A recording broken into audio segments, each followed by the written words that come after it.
तुला दुर्लक्ष करायचंय, तू दुर्लक्ष कर. पेपर लीक झाला तरी चालेल, स्टुडंट्सने जीव दिला तरी चालेल, सगळे शांततेत प्रोटेस्ट करतील, हातात फूल आणि पुस्तकं घेऊन येतील. तू त्यांच्यावरती लाठीचार्ज कर आणि कुत्र्यासारखा मार, त्यांची डोकी फोड, मुलींचे कपडे फाड, सगळ्यांचे हाल कर.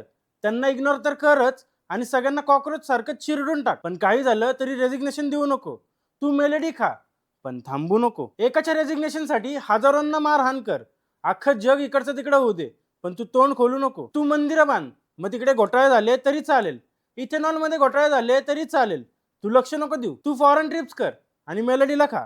सगळे अडाणचोट पार्लमेंटमध्ये भरल्यावर तुला काय करणार एज्युकेशनचं महत्व? तू लोकांचा टॅक्स खा आणि स्वतःची घरं भर. थोडे मीडियाला देऊन त्यांची पण घरं भर. लोक उपाशी मेले तरी चालेल, पण थांबू नको. तुला माहितीये, आत्ता याने रेजिग्नेशन दिलं तर उद्या एक एक करून सगळ्यांच्या चिठ्ठ्या उघडतील आणि सगळ्यांना रेजिग्नेशन द्यावं लागेल आणि शेवटी तुझा नंबर तर फिक्स आहे. त्यापेक्षा तू दुर्लक्ष कर आणि देशाबाहेरच राहा. तिकडच्या लोकांनी पण तुला हाकलून दिलं तर चंद्रावर जाऊन राहा, पण थांबू नको.